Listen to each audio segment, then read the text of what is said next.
கோல விழி கொண்ட கோமதியவளே ஆதிபராசக்தி. நீல விழி கொண்ட காளியும் அவளே ஆதிபராசக்தி.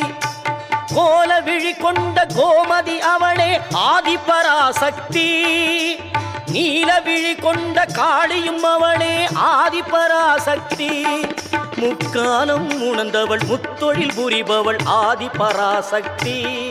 முக்காலம் உணர்ந்தவள் முத்தொழில் புரிபவள் ஆதிபராசக்தி.